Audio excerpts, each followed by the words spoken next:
turn on. Let me turn this on.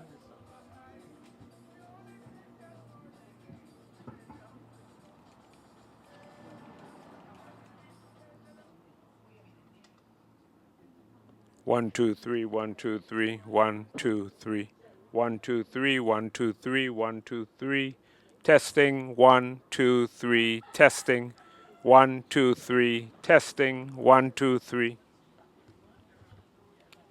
testing 1 2 3 testing 1 2 3 testing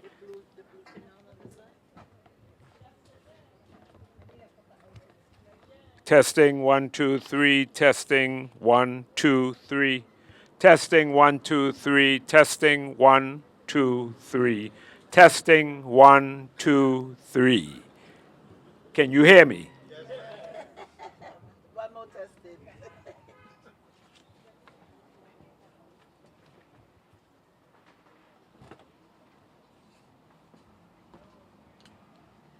Good afternoon. Good afternoon. My name is Yvette Finch. Everybody knows my name. I am the president of We From Up Street, and I want to welcome and thank each and every one of you for coming out today to our first lecture of the VI History Month. And it's a privilege and a pleasure to have an upstreeter here with us today who is going to give us a bit of history on street steppers of the Harlem Renaissance period.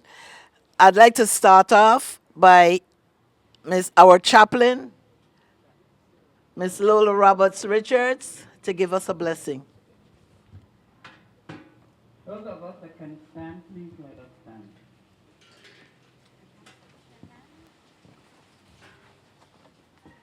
Dear Heavenly Father, as I hear this afternoon in our first historical event, we ask you to grant us mercy. We also ask to traveling mercy for those of our members that are still on the way. Lord, we thank you and thank you and thank you. We also thank you for coming here, and this I ask in thy Son Jesus' name. Amen. Amen. I present to you our Master of Ceremonies today, former Senator and historian of Upstreet, Myron Jackson. Good afternoon, everyone.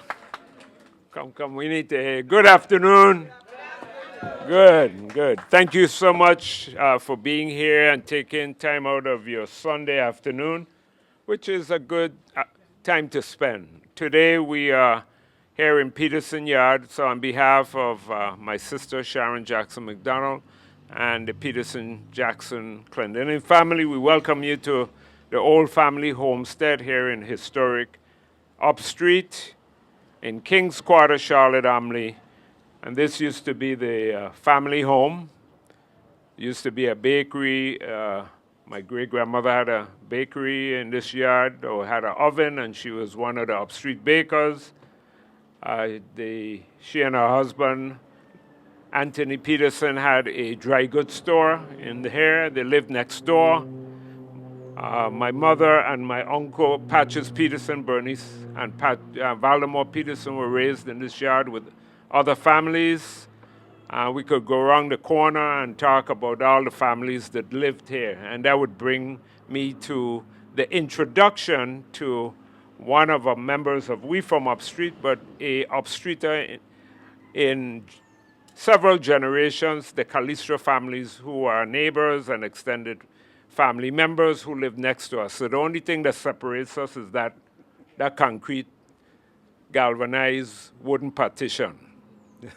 So my mother always talked about her good friend, his aunt, one of his aunts, as they were children and at around the same age. They would spend most of their day together between the two yards and going to school and going up to the big yard, the big field and the little field. So here we are today with our first lecture, Virgin Islands History Month. I have the honor of introducing a friend and colleague, and we've worked over the years on many projects, more specifically in the area of genealogy. We worked closely with the Virgin Islands Genealogical Society, and he later became the president of the Genealogical Society and took us to outside of the territory. We went to the Dominican Republic, Puerto Rico. He has extensively done research on his family and others, and today he will present on the history of this stepladder street speakers during the Harlem Renaissance of Virgin Islanders who left this territory and went to the United States during the Harlem Renaissance and was part of the Harlem Renaissance, were movers and shakers in the Harlem Renaissance. Dr. Harrigan is a graduate from the College of the Virgin Islands, now the University of the Virgin Islands. In 1968 with an associate degree in business management, and he continued to earn a bachelor's degree in business administration in 1972. He began his long career at the University of the Virgin Islands that same year, holding a range of positions on both campuses, including assistant to the registrar, student personnel officer, director of student affairs, vice president of student affairs, life and development, and associate professor and interim dean of the School of Education, to name a few.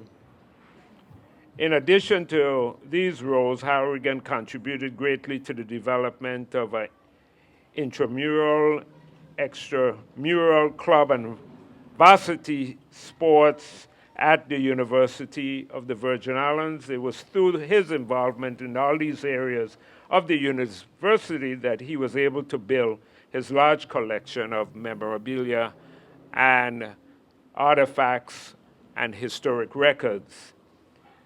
To quote him, he said, "My entire professional life has been centered at the university," said Harrigan. He took his leave briefly to complete his master's degree in Indiana University in 1978 and his doctoral degree at the Columbia University in New York in 1989. There is a need to preserve the history of the institution, and if anyone has documented or have documents of archival importance, I feel this is something that ought to be preserved. Harrigan is presently writing a history of sports. You finish it? Oh, you're still working on it? A history of sports and the development of students' affairs and service programs. But he's no longer at the university, so he's now working on this book and other articles, and we're very pleased and happy that he's here in his homestead, right across the wall there, through that fence with that mango tree, a nice mango tree, by the way. So welcome, Dr. Harrigan, and thank you so much for taking the time to grace us with your presence and your knowledge. Thank you very much, Myron. Appreciate it very much. Oh, I have One more thing? Yeah. Before the president takes my head off, I have some housekeeping items that I must say before Dr. Harrigan begins. If you need...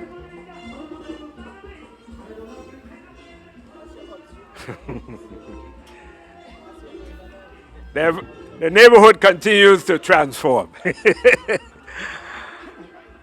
If you need to use the restroom, you go to the cottage here to my right through the green and white door, and the bathrooms are located in there. If you like water, juice, and soft drinks, we have them for sale at a marginal price.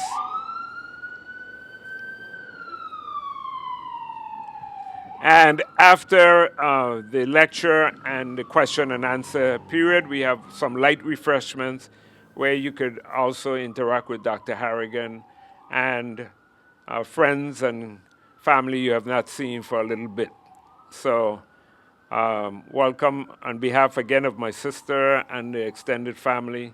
We welcome you here to Peterson Yard, and our president, those of you that came in, gave the welcome. We are fortunate to have a fearless leader, Yvette Finch, who serves as our president and keeps us marching.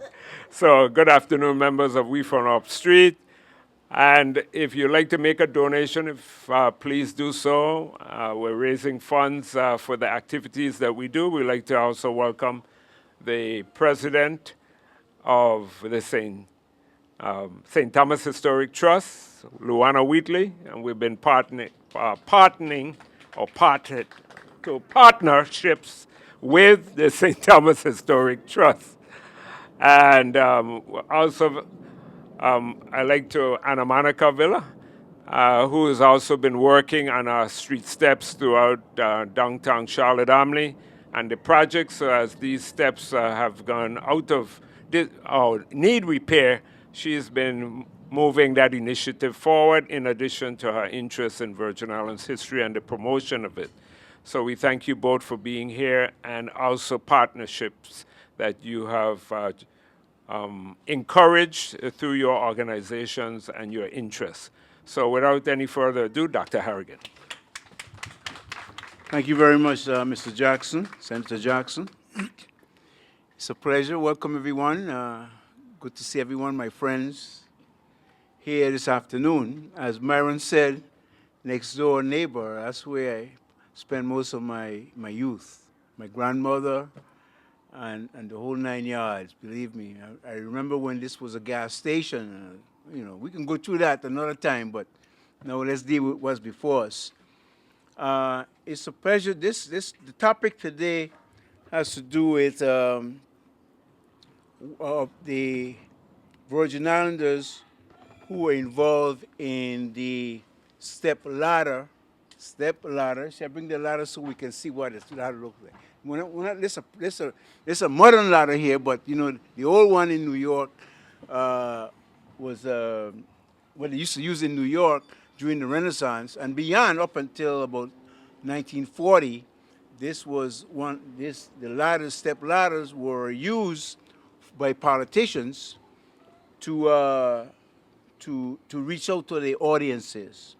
But today I want to speak about those Virgin Islanders who left here during the Danish times, between 1890 and 1915, when they left to New York and received their continuing education there and continue to get involved on the mainland in New York, especially New York City, Harlem. And they were properly prepared. This is the whole message here today, believe it or not, that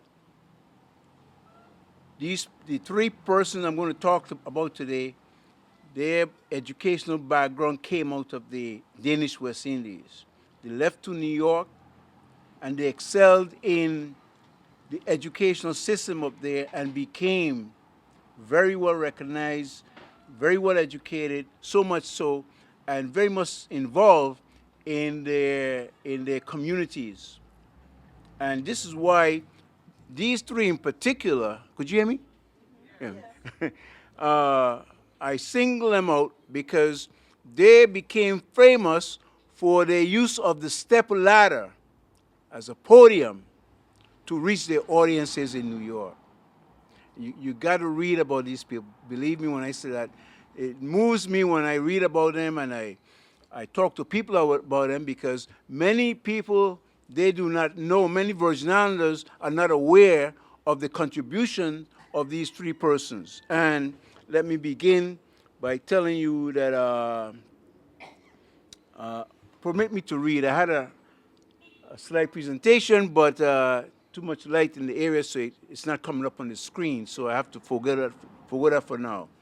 But this presentation will showcase three native Virgin Islanders who became three of the most recognized, well-respected, and eloquent orators of many of the step ladder street speakers in Harlem during the Renaissance. They are Hubert Harrison. Many of you have heard about Hubert Harrison. Frank Crosswith and Elizabeth Ann Hendrickson. Many people don't know about Elizabeth Ann Hendrickson, but she was a real shaker in the Harlem community through the 20s, the 30s, and the 40s. They were all born on St. Croix and received their early education in the Danish West Indies before they migrated to New York.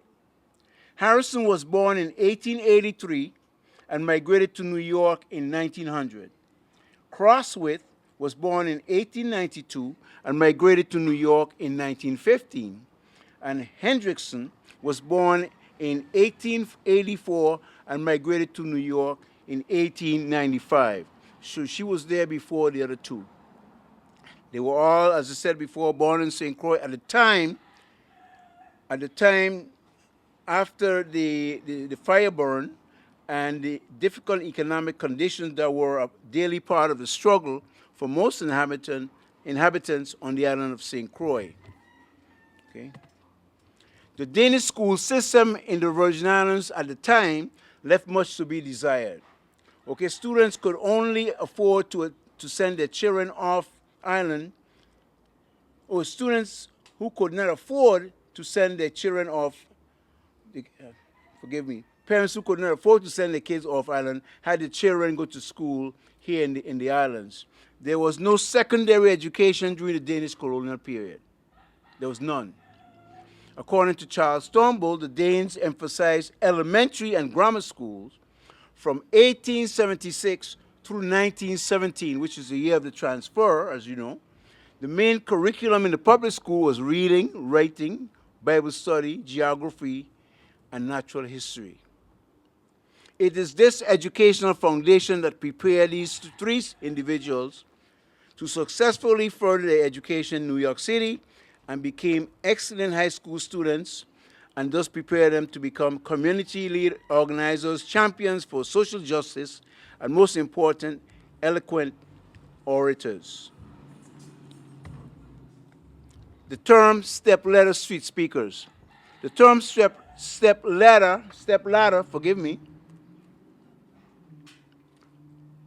was germane to the Harlem community of New York, where many African Americans from the southern states and Afro-Caribbean people live. According to the information shared on the internet that I gathered, step-ladder speakers were an iconic, essential component of the Harlem Renaissance, spanning from 1910 to 1930, acting as the primary source of news, radical political thought, and community education for the working class residents, often referred to as step-ladder radicals or soapboxers. These orators preached radical pride, black nationalism, and self-sufficiency, frequently setting up corners during the spring and the summertime. Hubert Harrison. I want to begin with Hubert Harrison. He's the most well-known of the three of them. There's a lot of information on Harrison. And believe me, I would encourage you to read about Harrison. You got to read Harrison's work. You have to. Why? Because he was a real radical. He promoted race consciousness first, race above class. That was his thing. Hubert Harrison, who was 17 years of age when he migrated to New York from St. Croix, the records show that he graduated from high school at the top of his class and was hired as a postal clerk, held jobs as journalist and writing commentary for local newspapers, and a student of continuing education who engrossed himself in reading a wide array of history, social science books that prepared him well for the topics he shared with his audiences from the step-ladder platform. Allow me to list several of his noteworthy traits, successes, and accomplishments. Harrison was a key figure in the socialist movement in New York City, and during this time, he was involved with institutions that provided socialist education to workers, such as the Rand School of Social Work in New York City, and we're talking about back in the early 1900s. Okay? He was known as a radical internationalist. Harrison was a prolific educator, journalist, and speaker who challenged white supremacy and capitalism, often giving odd lectures at socialist venues, higher education institutions, including Columbia University. He was also noted for the following. One, Harrison believed in the principles of socialism and was a staunch nationalist who believed in advocating race first above class in addressing social and economic issues that affected the people of color all over the world. Two, he was a strong critic of light-skinned Negro conservatives who felt they were in a class higher than the darker-skinned Negroes and were more accommodating to the white established posture on issues affecting the Negro community. It was Booker T. Washington who caused him to lose his job at the post office. He was also very critical of E.W. Du Bois for advocating Negro military service during the First World War. Okay? When they faced Jim Crow discrimination in the laws at home.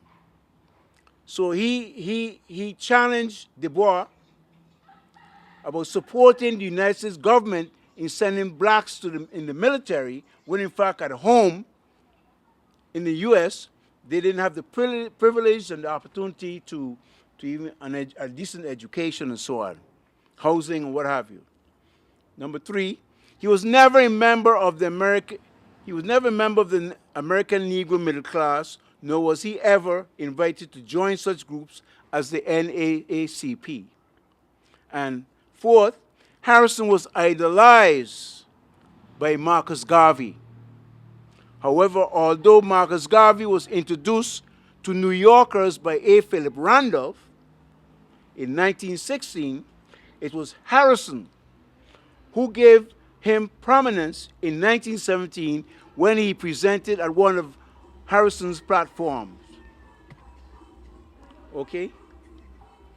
Harrison, number six, he started several publications such as The Negro and the Nation, that's one of his books. The other book was When Africa Awakes, and many other magazines and articles in the local newspapers. He helped to organize several community organizations, such as with what I have here. Let me skip that a minute. Harrison was a founding member of the Negro Society for Historical Research in 1911 that was founded by Arturo Alfonso Schomburg. We know about Schomburg, right? Schomburg's mother was from where? She was a Crucian. It's Joseph Schomburg, Archie Schomburg. Huh? Put it to me. Thank you for that. Okay. He also founded the International Colored League in 1924 and the Liberty League. He launched The Voice, the earliest newspaper of the black movement, in 1917, and later launched the New Negro magazine. The Black Pride Union leader, Philip Randolph, described him as the father of Harlem radicalism. Okay? But his biggest success was probably his influence over Marcus Garvey, the most important black nationalist leader of his age. He then joined with Marcus Garvey movement in Marcus Garvey Back to Africa crusade. Now, let me just bring this all together for us here. Don't forget that Harrison came from the Virgin Islands and was influenced tremendously by his parents who experienced the labor riots in St. Croix and the poor working conditions that were part of the St. Croix movement at the time he was a young sir. Don't forget, he was born in 86 or 84. I mentioned before, but he went to the United States in 1900. So he was a teenager or a youngster by the time he transfers. He was able to experience what life was like in St. Croix during that time. So that coupled with his education in New York helped prepare him for what he encountered in New York City and became uncompromising, believe it or not, when I tell you that, believer in race first. He believed that. And that's why he was never able to join some of the societies because they didn't want him because of his radical views. Okay? Especially the Booker T. Washington, as I mentioned to you before. Those people, they were, you know, we all know there were class systems in the United States at the time. He believed that the movement should be more representative of the masses, black Caribbeans and blacks from the southern United States. The next person on my list here is Frank Randolph Crosswit. I'm not sure about Harrison's family now, but I believe that Crosswit family is Carol Henneman people. O'Brien. Those are his family members. I tried to reach her, but I wasn't able to do that. She knows? Okay, yeah, because I wanted her to talk about that a little. But Crosswit was a socialist, union organizer, and civil rights crusader.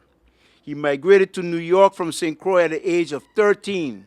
And after he graduated from the Rand School of New York, he joined the U.S. Navy. His work as an elevator operator, graduated from high school, but the only job he could get at the time was an elevator operator, porter, and a garment worker, exposed him to the work environment of these jobs that led him to become an effective organizer of unions that included the workers in these trades in New York City.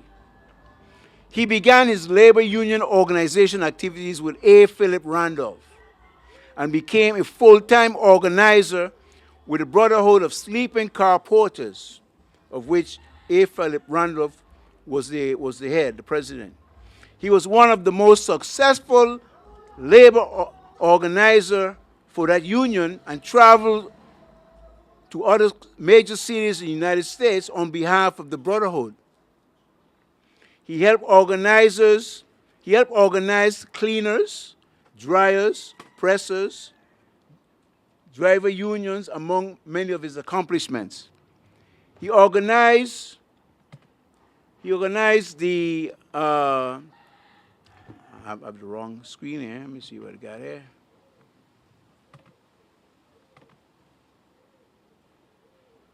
Okay.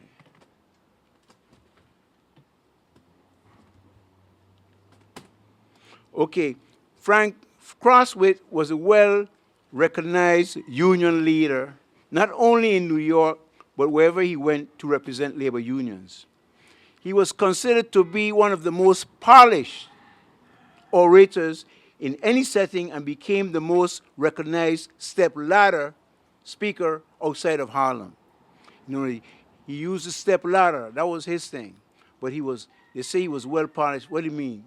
He was always well-dressed, clean, tie on, okay? When he went out to speak on the step-ladder or wherever he went to throughout the United States. It was said that in New York City, Chicago, St. Louis, Denver, and San Francisco, his great booming voice was known especially on the corner of 7th Avenue and 135th Street in New York City. He was always smartly attired with scarf about his neck, clothes flawlessly pressed. Crosswit, okay? It is said that he distinguished himself from some step-ladder leaders by his willingness to work with mainstream labor and black established groups, okay? And you know what it's a reference to. When you think about Harrison's position, not wanting to deal with those people, Crosswit was on the other side. He didn't have any problems talking to the mainstream black organizations like NACP and all those groups. He was instrumental with the NAACP and the Urban League in increasing black women members into the union. He organized the Labor Movement Committee in order to get more black workers into prominent positions in the white labor unions. He made alliances with black established organizations such as the tenant organizations,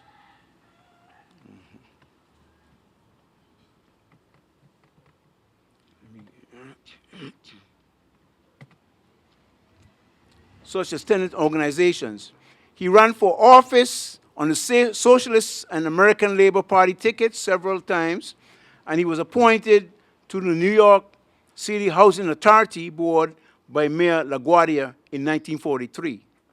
He carried a lot of political clout and was quoted by New York politicians because of his connections with the labor movement. He also served as chairman of A. Philip Randolph's Youth March for the Integrated Schools in Washington, D.C. in 1958. He died in 1965. Crosswit.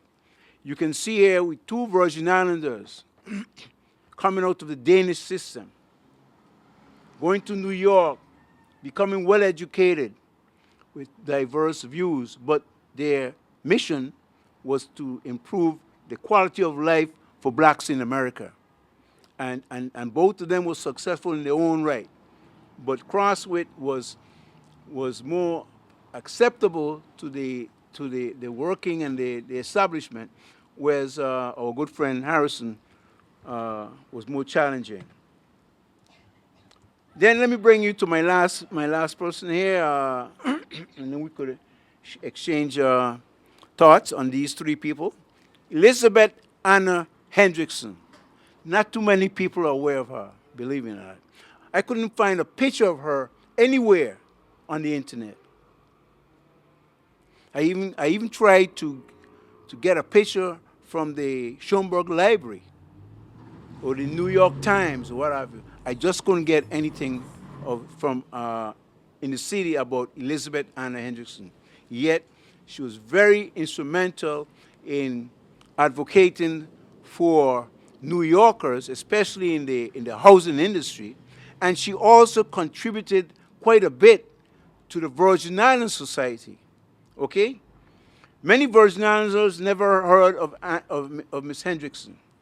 She was born in St. Croix in 1884 and migrated to New York at the age of 11.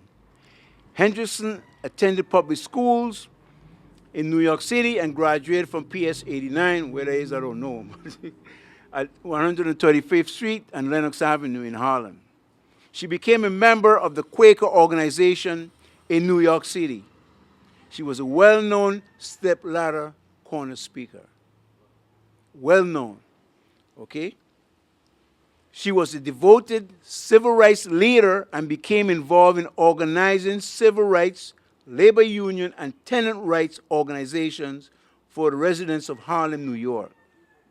Hendrickson helped to organize the Harlem Tenants League in the 1920s to fight for better housing, and she co-founded groups like the American West Indian Ladies Aid Society and the Virgin Islands Catholic Relief Organizations. She assisted Russell Francis in establishing his newspaper, The Emancipator, by connecting him with Roger Baldwin of the ACLU, American Civil Liberties Union, to secure funding for the purchase of his printing machine. With Ashley Totten, some of you probably heard about Ashley Totten. Am I pronouncing his name correctly? I believe I am. Yeah, okay. Another Virgin Islander, she formed the Protective Association to fight to address the mistreatment of Virgin Islanders at home. In conclusion, I'd just like to mention that these three Virgin Islanders, when you think about their background in St. Croix, what they went through in New York, in light of the prejudices and the discrimination, they were able to advance themselves educationally, and then get involved in helping not only West Indians who lived in New York at the time, but the blacks from the South as well, who all migrated to New York for a better way of life. They were among others who left the islands and became prominent leaders in their adopted homes to advocate for civil rights, labor rights, and better opportunities for people of color in the U.S. and at home. There's a dire need for us, all of us here sitting, okay, to share as much as we can through the public school, university, community forums about the contributions of our own, that of our own have made to improve the quality of life throughout the world. And I could go on and list. I mentioned Ashley Totten. He was a big labor leader in New York, as you probably well know. As a matter of fact, you don't hear much about him. You hear much about A. Philip Randolph, but it was Totten. Believe it or not, you go read about Totten. It was Totten who got Randolph to where he was. You don't hear much about Totten, but it was Totten. Marcus Garvey could not have accomplished what he did without Harrison. It is Harrison who gave Marcus Garvey the audience that he needed to propel him to where he got. After, don't forget I mentioned that Garvey admired and followed Harrison. You know, we don't hear much about that. But Garvey could not have made it the way he did without Harrison. Harrison exposed him to that. But Harrison, again, let me get back to Harrison. Harrison wasn't an easy guy, you know. Even Garvey, he just dished Garvey. He believed that Garvey wasn't being honest with his people. Okay? Especially with this Blackwater line, what do they call it, the black shipping line he had? Black Star Liner, and all the stuff that they were doing. I'm just saying that to say that Harrison, one perspective, crossed with another perspective, but we know that the their interest was the upliftment of the black community on the mainland as well as home in the Virgin Islands. Okay? Let me just mention some of my sources because I want you to let you know all of this stuff. I got from Dr. Charles Turnbull, articles in Daily News, Dr. Ruth Molinar, Profiles of Outstanding Virgin Islanders, Irma Watkins Owens, Blood Relations, I have that book here, right here with me, Blood Relations, Caribbean Migrants and the Harlem Community, Paul Buell, Harrison, A Giant Remembered, and then, of course, I went on the internet where I got a lot of information as well on CrossWit, okay? So that's my take on these people. Believe it or not, we can speak here all day. Harrison alone will take up 3 hours just talking about his accomplishments and what he did for the people of New York and the people in the community around, in the world, so to speak. CrossWit, he was, like I said, he was a slick guy, very smooth, very appealing, and he knew how to talk to people. He was a communicator, okay?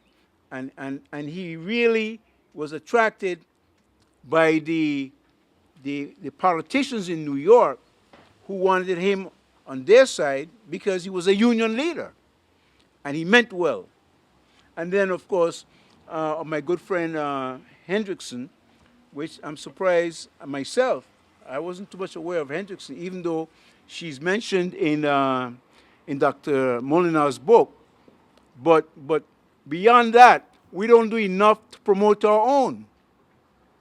You understand what I'm saying? I'm saying that Totten, for example, who made A. Philip Randolph what he became, even if they're not doing it on the mainland, we should be doing it right here in Virgin Islands. Okay? I'll give you an example. I was involved in university sports for many years, and I took a group of Virgin Islands University students to Turkey. And on the bus going to one of the games to the stadium, there were students from Liberia on the bus. And, you know, who you? Da, da, da. I'm from the Virgin Islands. Oh, you're from the Virgin Islands. Do you know Edward Wilmot Blayden? That's what she asked me. She said, listen, where we celebrate the month of February, the whole month of February, Wilmot Blayden month in Liberia. Okay? And I was moved with that, you know. But I'm saying that to say that we need to begin to look out for our own, because that history is passing us by, believe it or not.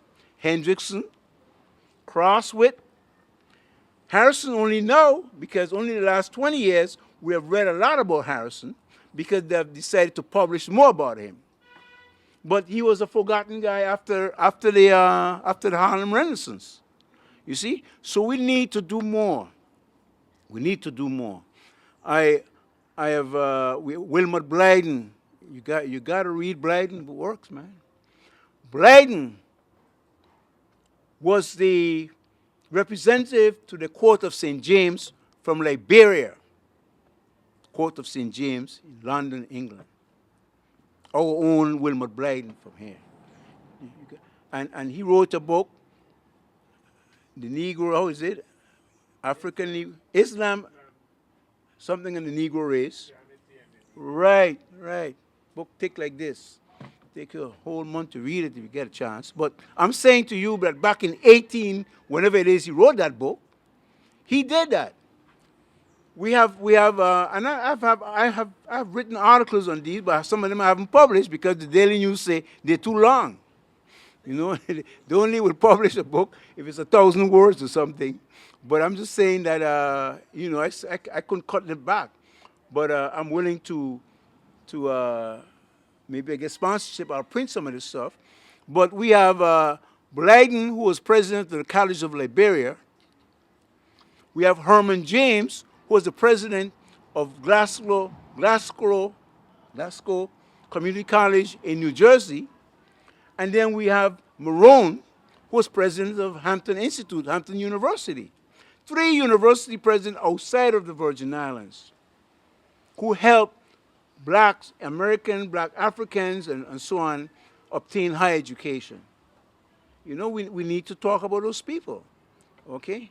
So that's enough on my soapbox thing here. I just need to, if you have any questions, I'll be glad to take them. If you want to talk more about some of the contributions that were made by these people, we could have a discussion on that. But it was a pleasure talking to you today. I'm so glad I came. Be a part of this series once again. In 1917, we talked about the centennial program. So thank you so much again. Thank you. Thank you, Dr. Harrigan, for that informative lecture on 3 noted Virgin Islanders. We're going to open the floor to questions and responses from Dr. Harrigan. I'll pass the mic. Do you want me to walk with this or leave it with Dr. Harrigan? These 2 mics, since we're now going.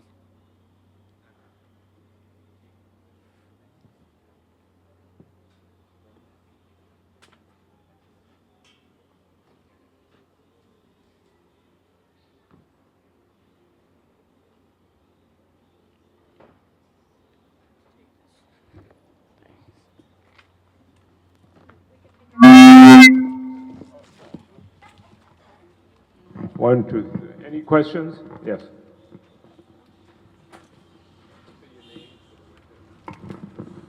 Good afternoon, and he's surprised. Thank you so much for bringing this information to us. I have Barbara Laurent, sorry, Barbara Laurent. I have 2 questions for you because this is now the month of Women's International Month. I'm going to ask, of all the people that you could choose, why did you choose Elizabeth? And what about her works in the Virgin Islands Women Coalition that she had brought together is something that we should be memorable about, that we should be aware of? Good question, but hello, can you hear me? Yeah, good question, but don't forget Elizabeth Hendrickson was back in was back in the 1920s, the Harlem Renaissance. So that what I would advocate in response to what you're saying, that those of us today, women leaders in the Virgin Islands, in New York, or wherever have you, should single her out as a model for what she's done for women during that time and leading up to now, okay? So that I singled her out because she was a step ladder speaker, one of the most recognized in New York, in the Harlem, in all of Harlem, she was, okay? Especially during the Renaissance. So she was no flunky. She was good, very articulate. She knew how to speak. She was an organizer, a labor organizer, tenants organizer. She advocated for the rights of tenants in New York City. People were getting thrown out of their apartments because of lack of rent, not paying the rent on time, and so on. All those little things, they were being put on the street, and she was advocating for those people, looking out for them, helping to challenge the system on behalf of all of the tenants in New York City. So I would say that I would, you know, as we talk, believe me, I said to myself, I know that the New York Freshwater Group usually have recognition dinners and luncheon every year, and you might think they would want to use this lady as an example to promote some of the activities because she was a Virgin Islander, okay? And she did well. We can, you know, I have to find a picture of this lady, believe it or not. I'm gonna find a picture of her. Because I searched the entire internet, I searched all over and I can't find it. But she was involved in all these organizations, not only in New York, but also in the Virgin Islands. She was a member of those societies that I mentioned, the Catholic Relief Society, the women group and so on. So she was so she was an excellent, she's an example, and we ought to promote her more. We need to speak more about her, and we need our young people in the Virgin Islands, not only the young but everybody, to learn about her and her colleagues on behalf of the people of the Virgin Islands and their community on the mainland. Somebody else? Oh yeah. Good afternoon.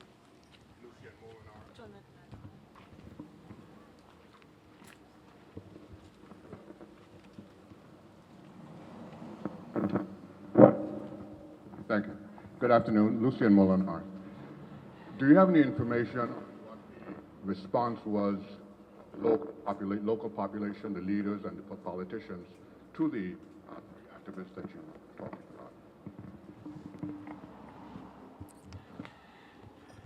about? We take one at a time. I'm not sure. I know in terms of Hendrickson, for sure. Hendrickson, she had close relationship with the Virgin Islands community. Harrison, I haven't read much about what he has done for the Virgin Islands. He has done more on the mainland and in terms of his involvement in the black movement. But I'm sure there were connections because those guys were around the time of Caspar Holstein. And Holstein, along with Hendrickson, when there were hurricane disasters in the islands, they coordinated their work and they responded at home and abroad to that outreach. Crosswit, I cannot speak much about him. That's why I was hoping my good friend would be here, but to help me with that. But I'm not sure about Crosswit. But I'm sure that they never forgot their hometown, but we don't have information on that, so I really can't answer that. Hendrickson I can, but the others too I can't right now. Anybody else?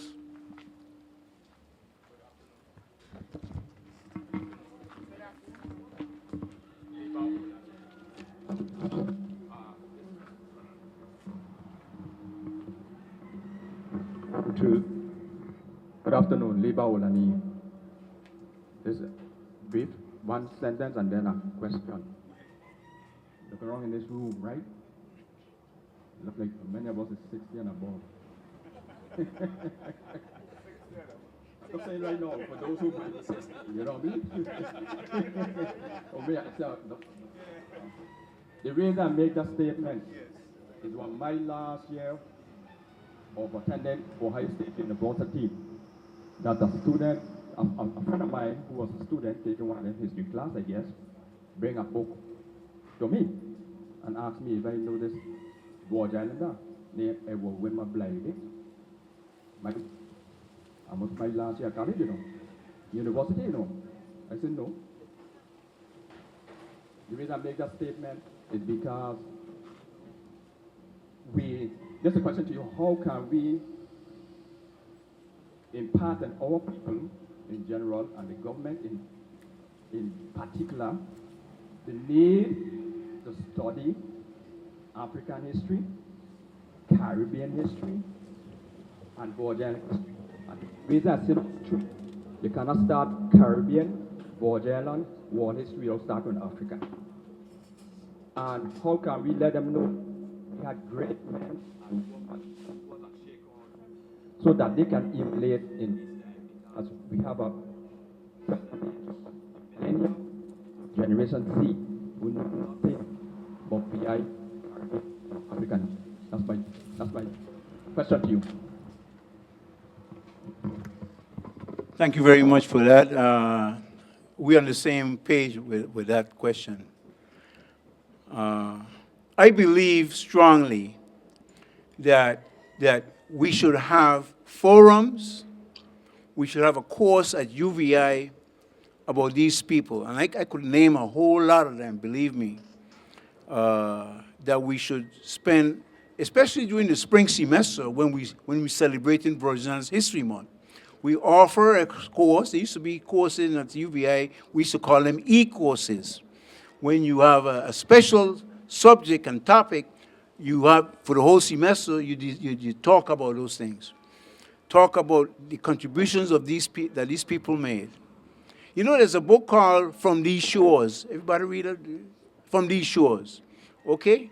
And the book by Dr. Ruth Molinar, Outstanding Virgin Islanders. That's what the topic is, right? Outstanding Virgin Islanders.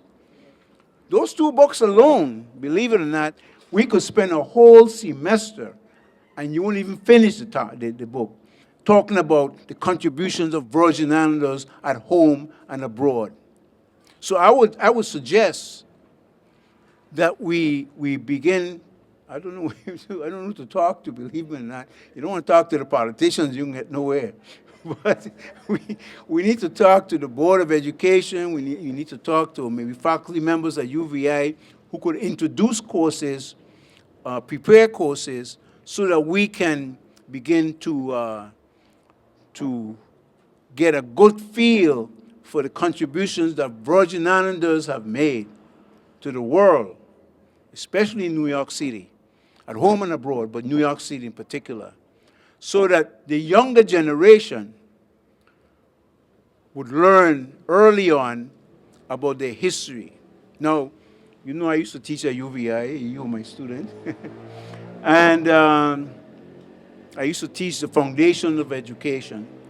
And prior to my teaching that course, didn't teach the history of Virgin Islands education in that course. Imagine the foundations of education in the elementary curriculum didn't teach the history of Virgin Islands education. So I introduced that. I got all the stuff I could get from Dr. Turnbull, and I went all over the world looking for information. So I made that a part of my class curriculum.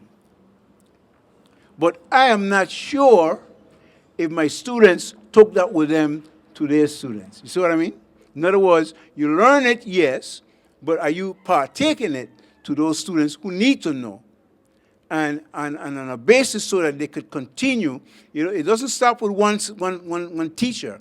We have to carry it on year after year after year. Okay? That's what needs to be done.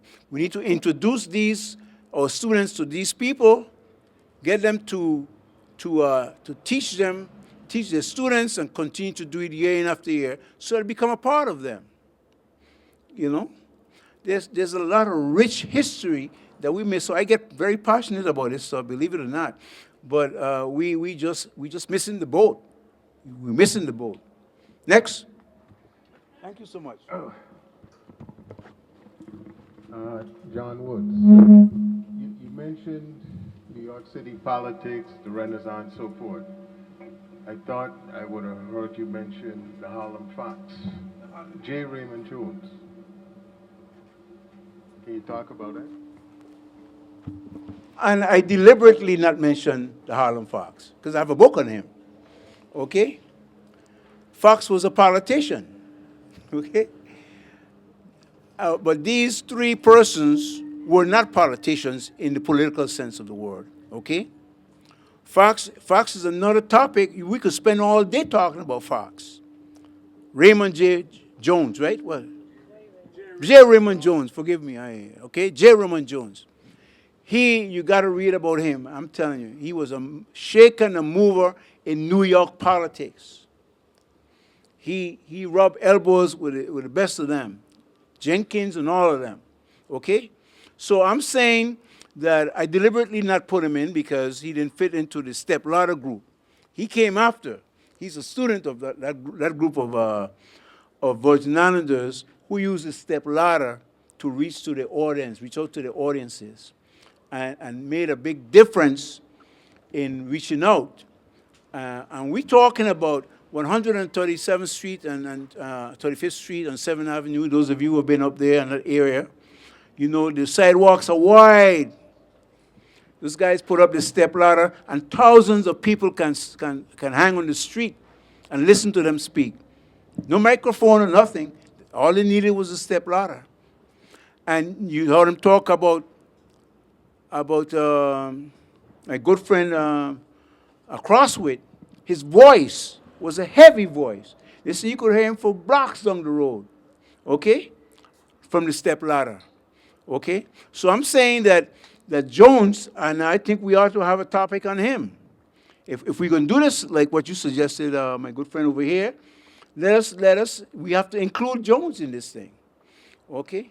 Because Jones was a mover, and he came back to the Virgin Islands, as you well know, and went back to New York, where I think his last days were spent there. But I would encourage all of us here to encourage those who could help us to bring the life of these people to us today and talk about their contributions on behalf of the people, because they represented us on behalf of the people of the Virgin Islands. They spoke well about us. The fact that they were able to accomplish so much coming from the Caribbean, and the time they came from the Danish West Indies, we weren't even part of America at the time. But they became Americans, citizens, and were able to articulate their views during the Harlem Renaissance, which is very important. Go ahead. Thank you, Dr. Harrigan Myron Jackson. You make mention that the three individuals, three Virgin Islanders, are from Corey, that their contribution to Harlem and the Harlem Renaissance, we know that Harrison was a socialist. I'd like you to expand on his views as a socialist, and likewise the challenges he had as a socialist in the United States, especially during a time where individuals were being blacklisted. Hubert Harrison. Frank Crosswit was not a socialist, to my understanding. He was. He was? Okay, so we need you to expand on what was the difference between Crosswit and Harrison, in that regard, is a socialist. And my last question is, given the fact that we were leaving the Danish West Indies as early as we left, my understanding is that the community Virgin Islands community began in Brooklyn very early and then extended their wings into Harlem as Harlem was opened up for tenement housing, if that is. Well, give me a handful there. Let me just take one at a time. First of all, let me just the last one about Brooklyn and Harlem and the Bronx. I believe that most Caribbean people who went to New York, especially during the time we're talking about, were in Harlem first and then moved to Brooklyn. That's my take on that. Harlem first. I think the Caribbean people from Barbados and those other islands were the ones that went to Brooklyn. Those people who were in the Panama Canal, that when the canal finished, they all went up to New York and they moved to Brooklyn. So I believe that Harlem, the Bronx, and then Brooklyn. It could be the other way around.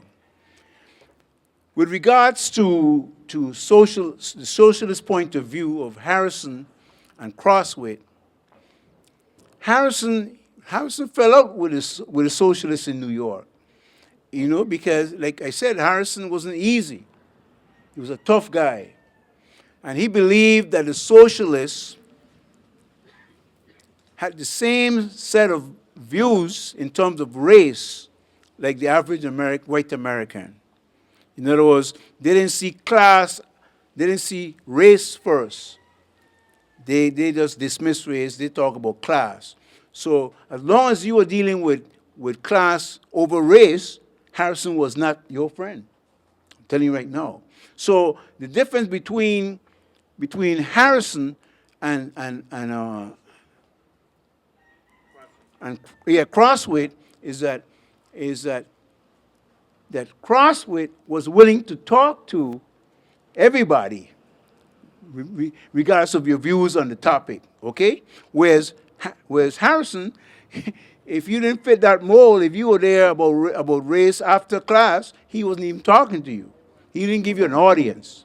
Okay, so that was the big difference with those two. I think Harrison didn't hide his views. That's why they call him a radical. He was a radical. He didn't care what you say about him, he was a radical. He just had strong views about race first, the black race first. That was his thing. So where Crossway would reach out to the NACP and all of those groups, Urban League and so on, and Booker T. Washington and whatever the other group, he just felt Harrison just didn't want to get mixed up in that group. He felt that they catered too much to the establishment. As I gave the example, that he didn't favor blacks serving in the military when at home they couldn't enjoy the privileges of living in decent housing, decent education, and all those kind of things. So he just dismissed them. So that's my view on those two there. The fact that Harrison was very radical in his views about socialism, whereas while Crossway was a bit socialist in terms of some of the values that they admire, but clearly they didn't go far enough for him. That's my take on that. Is something else that they mentioned? Anybody else?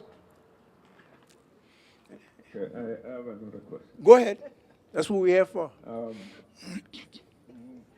I know you know the work of Geraldo Gertie. Yeah, my neighbor. Right. Our neighbor.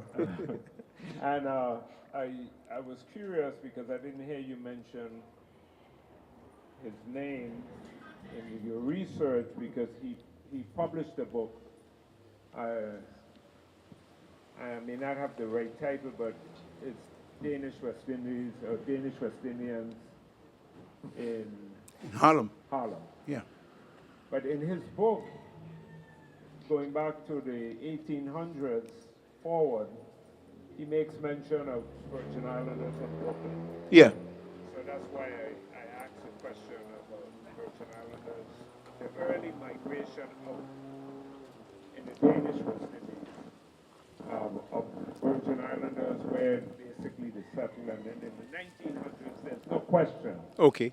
that Harlem Very well.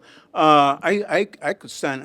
I could stand corrected. Trust me. I'm not one to say, listen, maybe I'm wrong on this one. But my readings, and I have Gertie book. It makes me want to go back and read his book. Okay, but my reading tells me that Harlem, the black, what was known as the black capital of the United States back in those days, is where not only Virgin Islanders, but most Caribbean people migrated to.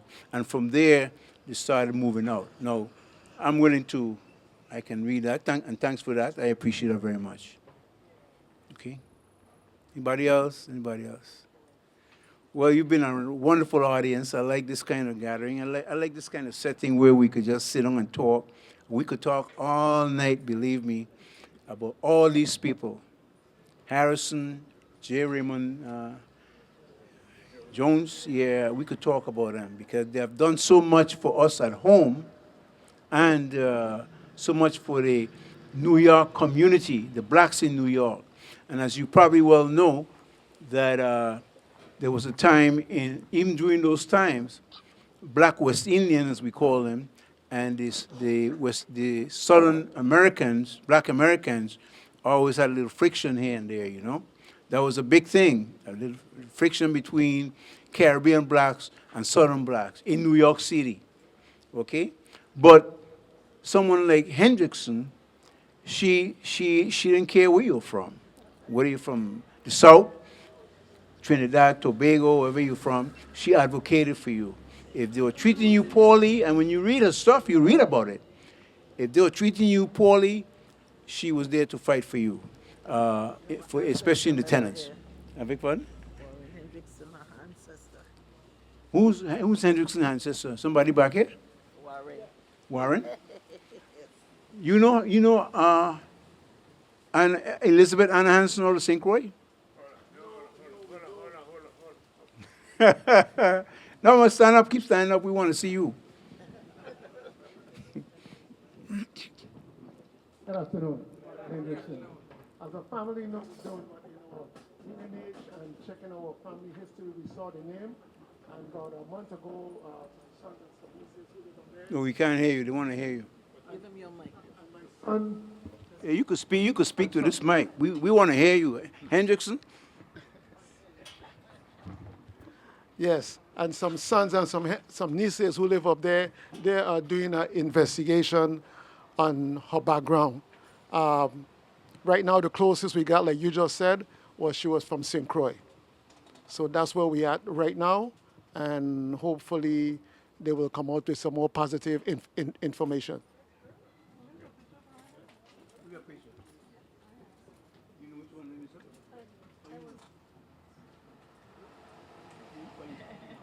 Send it to me, please. I have that picture, but I never looked that deep. Well, thank you for that, Mr. Hendrickson. I think we onto something here, you know. Because here he's saying he's a family member, and people need to know more about her. Okay? Okay, anybody else? Anybody else before we...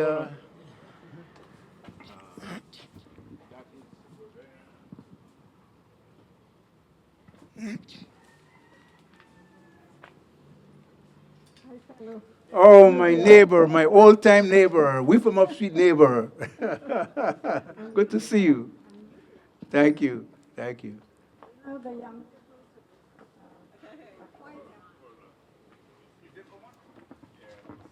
No, use this mic. Speak into the silver mic. Okay. The young people today are quite a different breed from we 60-year-old and above. We are living in the age of technology. How do we motivate these young people to even want to learn the history that you are proposing? How do we get their attention? You want to answer that for her and then I can put it? Or you have a question for me? No, I actually have been putting some notes on paper about You things talk that into I'm the mic. thinking about in order to reach not just them, but some of us. Sorry. I raised my hand because I've actually, after the question was mentioned by Brother Lieber here, I started making notes of things that I think relate a little bit more to the young people, those that are 60 and below. However, I do think that there are some of us who are 60 and above that don't know either. So in my mind, we really need to reach them where they're at. Radio is going to always be one of my first avenues, and this information should be PSA's free information. Not a class I need to go enlist in to get. Not a class that I have to make out of my busy schedule another schedule to take. But we all listen to radio and we all use the internet. And putting together sound bites, 5 minutes and less, of pertinent information. They can be continuations, they can be a series. These are things that I think we should be investing in to change the understanding and introducing the value of our history to those that live here and abroad, because we know many people listen online. So I think if we start looking at the information as it's free information, and that it'll open up many doors for us to teach our history. That's my thoughts. Thank you very much. And go ahead. Hi, I'm Patricia Rogers, and I teach at Lockhart K-8 Middle School.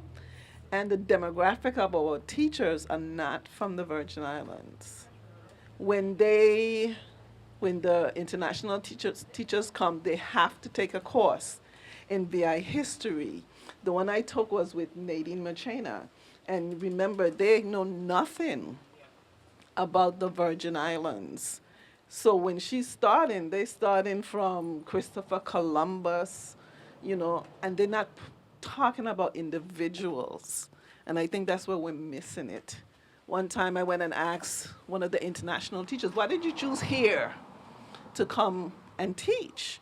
And it was really good, her answer was because during the war in the Philippines, the soldiers that were there, they came to fight them. They were considered the enemies.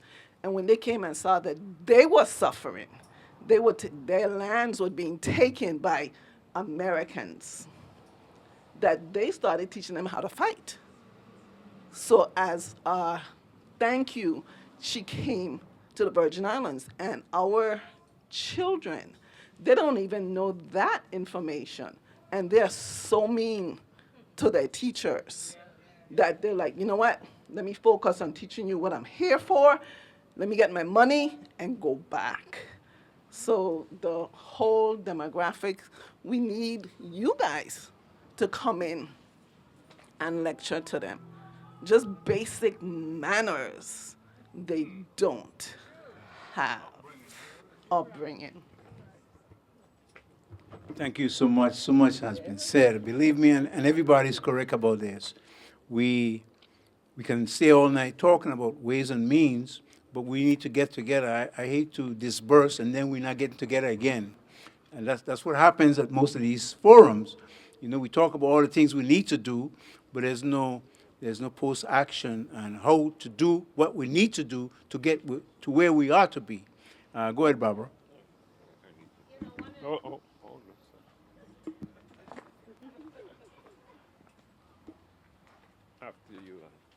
I think one of the things we have to take account for as well, as I heard Patricia talking, our demographics is not what it was. You're my cousin, and you're my cousin. We've got a lot among us that are not from our roots anymore. And that's not to say they're not welcome. And I know my roots are all over the Caribbean, so it's not to say they're not one of us. But we also can't expect them to value the VI history that's not theirs.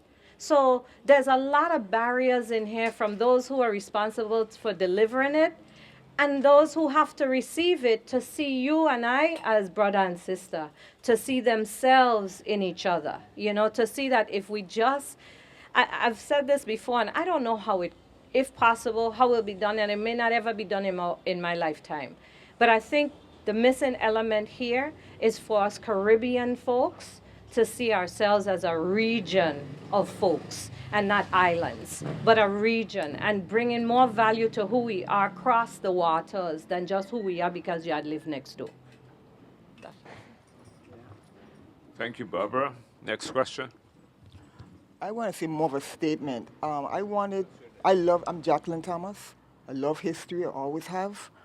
And it started from elementary school with Miss Lucia from Corwin Terry School.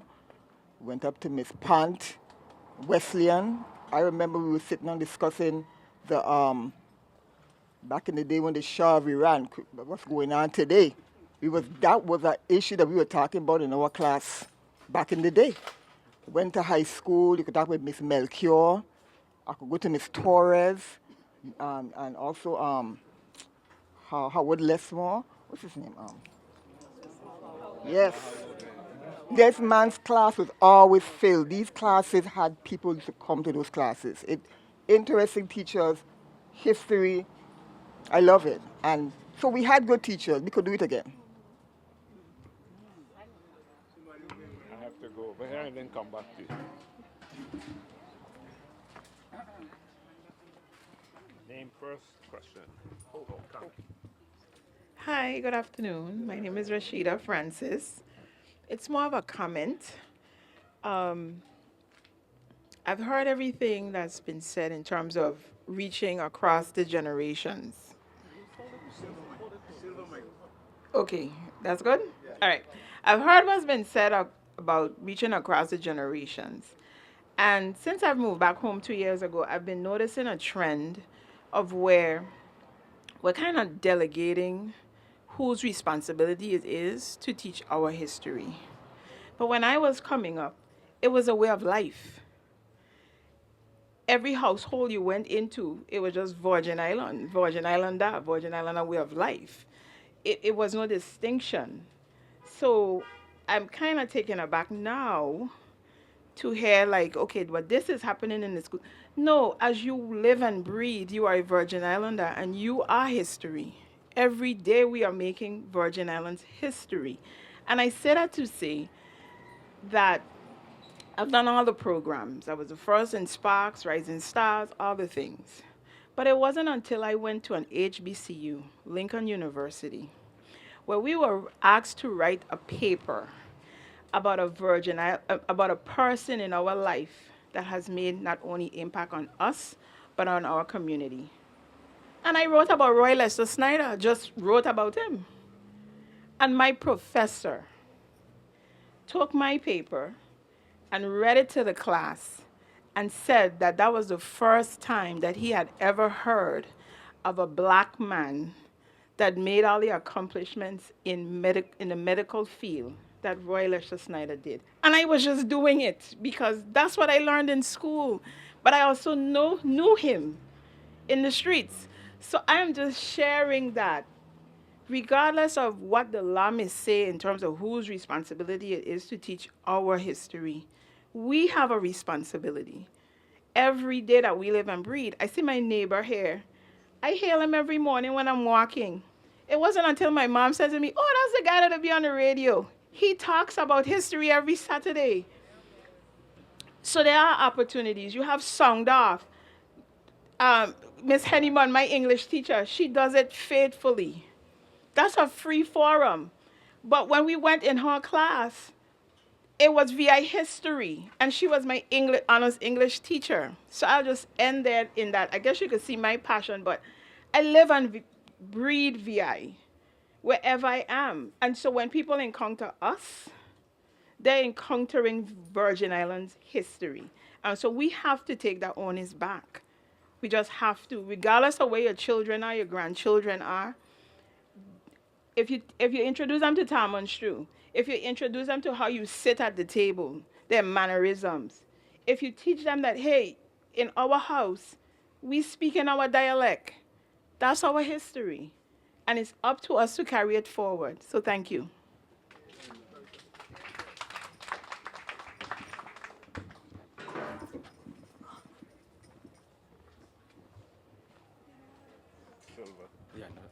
Liba Ulani again.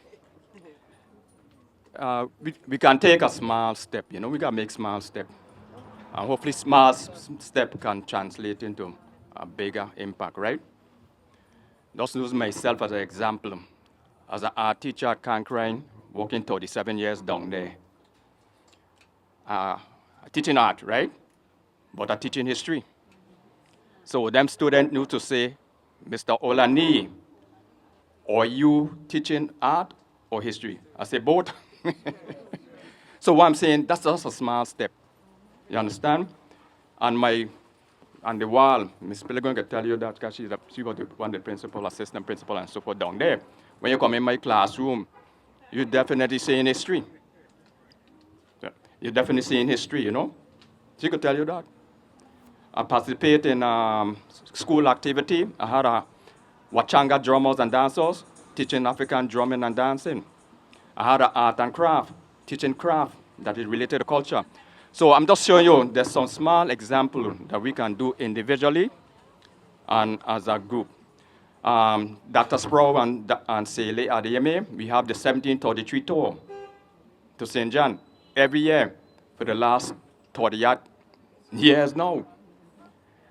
There's some young ladies who have Dollar for Dollar, the 1892, over here in St. Thomas. So I'm saying this small group, right? It does, hopefully we can plant the seed so that it can involve the adults, 16 above and 16 below. So I'm saying all we gotta do is make some smart say. Something we don't have to wait on the government, you know. Just do it ourselves. That's all I want to say. Anybody else? Could you come around? I think the distance from the system.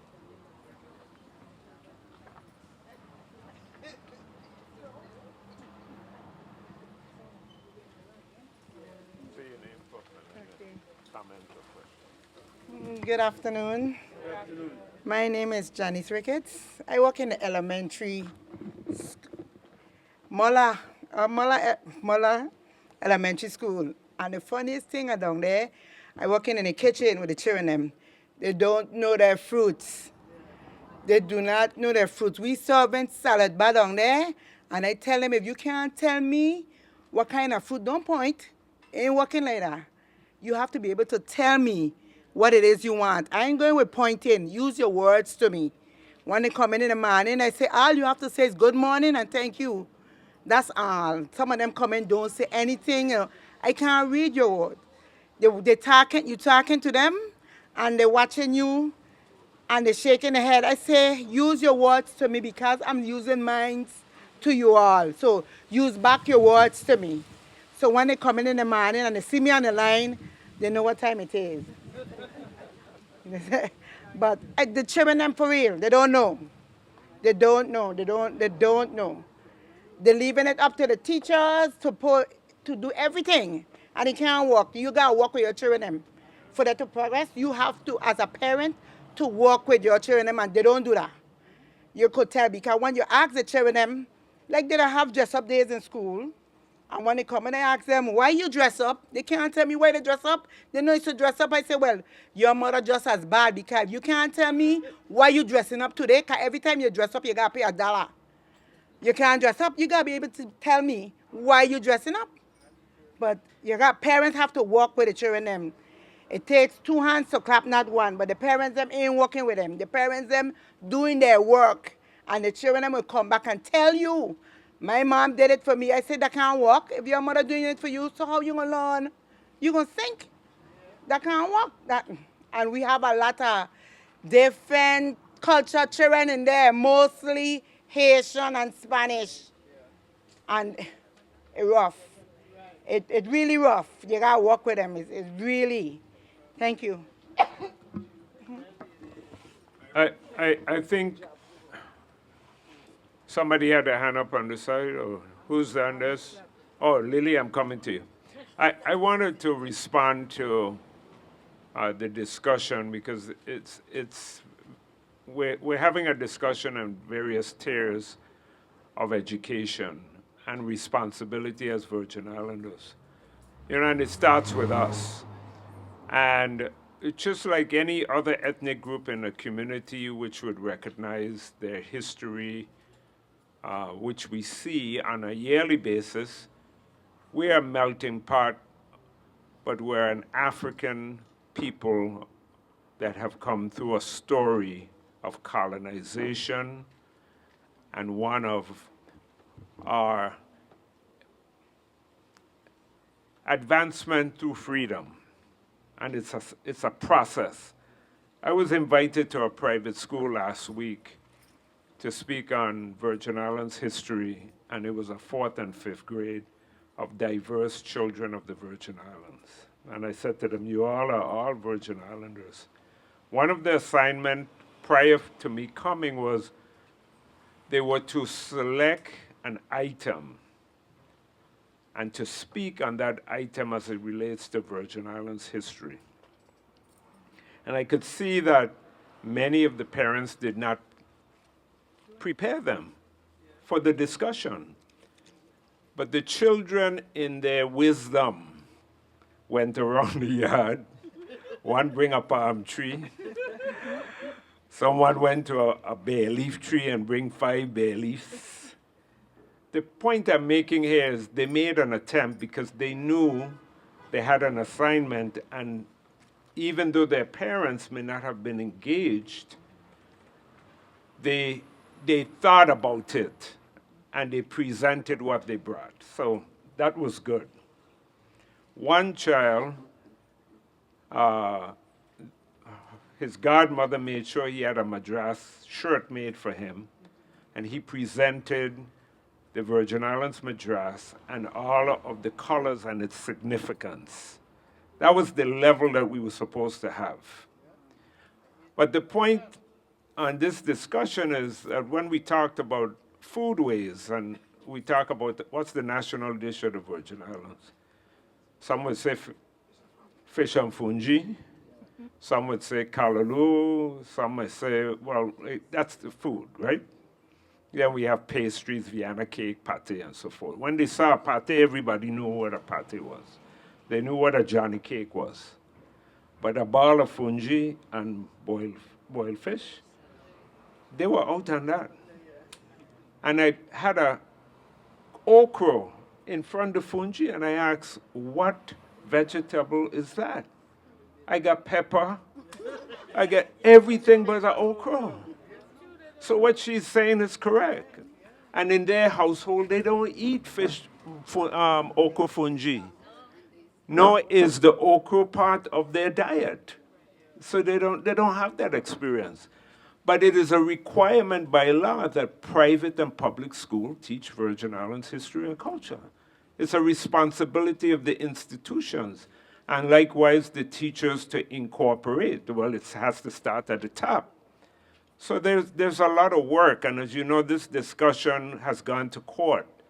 There's a court case of Virgin Islanders who took the Department of Education to court to teach us our own history and culture. That's absurd. You go to Texas, you go to Louisiana, you go to Ohio. It's a requirement.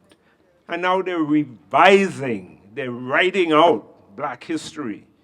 And here in the Virgin Islands, the National Park is eliminating Virgin Islands history as we speak. And we sit back and we say nothing. So we have a responsibility, people. It's not just the government, it's not just legislative. The law is there. You have grandchildren, you have children that are engaged. They spend more time on devices.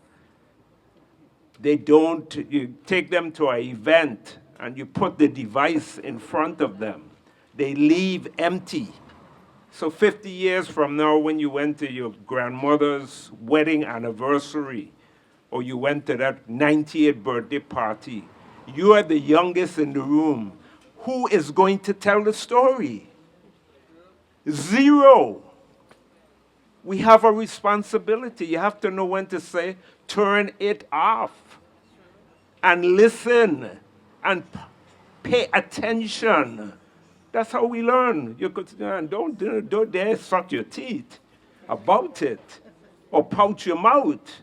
Sit down. That's how we learned. So I'm saying, you know, it's much deeper than that. We have a responsibility, all of us, no matter where you're from. Virgin Islands, Caribbean history. You should know every Caribbean island. What's the capital? who is the political leader. We don't, the most average child in the Virgin Islands don't know anything about Caribbean identity or politics. They don't. How could you be in a region and don't understand who's the prime minister of this country, St. Kitts Nevis? And you have the dynamics of a community that is so diverse of the Caribbean, and we come up zero. There's something wrong with that.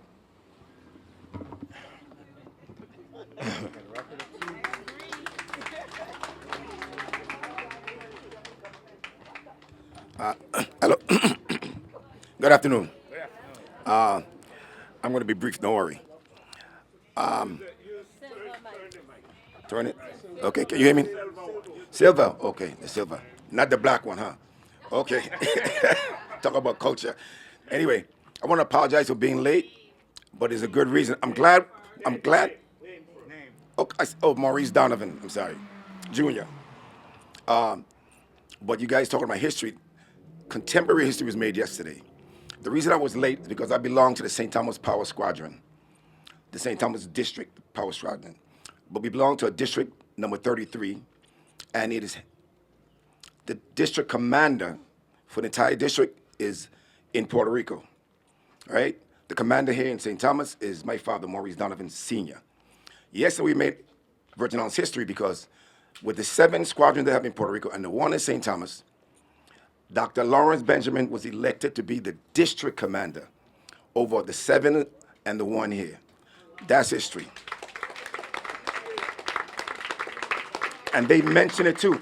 They said, the Puerto Ricans said, listen, 33 years in existence as a district, first time a Virgin Islander. So I was calling my cousin Myron Jackson. I don't know if you know him. He didn't return my calls. He didn't return, guys. I wanted to, before I come in, to make sure I took good pictures there. If he has a contact in the Daily News, because they have to put that in the newspaper. And the source. Somebody said the source as well. So I'll give you the information. That's all I have to say. I have a lot more to say, but I'm done. Let's give it to Lillian. Hey, what's up, brother? Yes, sir.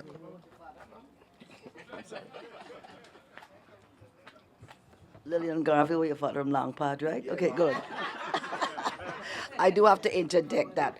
But I enjoy this day. It's been very, very good. But I must say, in continuation of education and learning about our history, but our culture, I love my culture.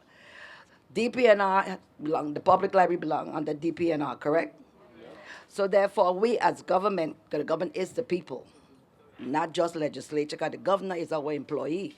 So is the senators, right? So therefore, I stand and rest my case on that, because we fire them. Every 4, every 2, whatever. But the point I'm saying is that we have to talk. And again, when I go with my friends and everything like that, I like to talk. They say, oh, here come Miss Trivia. I always have my trivia questions on VI history. So I'm going to leave you with 2 trivias before you all leave. Tell me where the 2 Tuskegee men were born. And also, which governors were never senators. I thank you.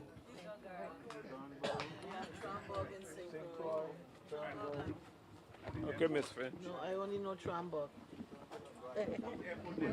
Rosen Airport in St. Croix is one, and the second. Yes, but I don't know a second.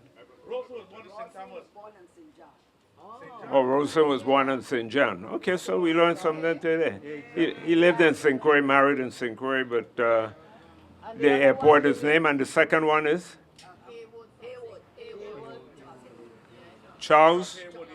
Charles Haywood, born on which island? St. Croix. So we got the 2 Tuskegee Airmen. And then the third question is? Which governors were not senators? Evans was a doctor who ran for governor with Governor King, and he was the first elected governor. And Albert Bryan was not a senator. And DeYoung was not a senator. Was Roy Snyder a senator? No, he was not. Another doctor. So, more than 2. All right, so I think that's a good note to end with. You have your responsibility. Go home and work with your grandchildren and work in the community and be advocates. Just don't sit back and talk about it. Be advocates. That's how change is made. And much of that change in the world was done by the youth, college students, and they were the ones out in the street, and they're still out in the street. So you have a responsibility to pass on what you know. Like one of our speakers said, if you could make something and teach it, if you could make a good callaloo, make sure somebody in the family could follow in your footsteps. You make a good dumb bread, you're good at what you do, you have a skill or a profession, and you find a member of the family or someone in the community, put them under your wings, and the world will be a better place. So in that regards, you'd like to give any closing remarks? I just want to thank the audience for this lively participation. I think that we have really touched the nerves of the soft spots in some of you, and we're gonna continue. As long as I'm around, believe me, we'll be doing what we talk about today, okay? Because I like to put pen on paper, and even if I send stuff to the Daily News, but that's not enough. I think what we're talking about is really getting together as a group and advocating for finding ways to teach about those persons we talk about in terms of Virgin Islands history, so that the younger generation, ways that we can involve them in the things that we talk about here today. You have a question, ma'am? I think we close out with her. Yes, not a question, really. My name's Benita Martin, and I love the VI. I am not born or raised here, but have raised 5 children here in the Virgin Islands. I chose to be a Virgin Islander, and I probably will be finalized right here in the Virgin Islands. So I am part of a coalition of individuals as well as organizations keeping Virgin Islands history alive. Our coalition, we celebrate 1733, we celebrate the St. John 1890, what is it, Olani? 1892. Yes, and Emancipation Day. And so this Saturday, we're having a traditional game, our first traditional game and pumpkin soup matchup in Emancipation Garden to raise money so that we can continue doing events. We go into the community housing, we do events, and to educate the youth on various agriculture as well as cultural arts. Brother Olani normally teaches the arts. I'm a member of We Grow Food, Inc., as well as Barbara, and we go and teach agriculture. Anna Francis and Justice Francis, they're in there teaching cooking. So there are groups going into the community to continue to educate and Virgin Islands history. Thank you, and I truly enjoyed today. Thank you, Sister Bonita. If you're not sure, she's one of our food security advocates. She's a farmer. She and her family and the west end of St. Thomas, so we thank you for all the hard work that you've been doing over the decades in making sure that at least something, that 1%, gets on our tables. So at this time, we'll close out with our president, Yvette Finch. It's starting to rain. Okay. Just my luck. I just want to say thank you for everyone who came out today. Thank you for your participation, but I want to really thank all the members of We From Up Street who came out. I got to go fast. All the volunteers, all the committee members, our Vice President, Tillis Lewis, Edlin. Thank you, everybody. We did a wonderful job today. I want to thank our guest speaker, Ron Harrigan, our upstreeter. Welcome home. We're going to plan another one, hopefully in June, with Dr. Harrigan, hopefully.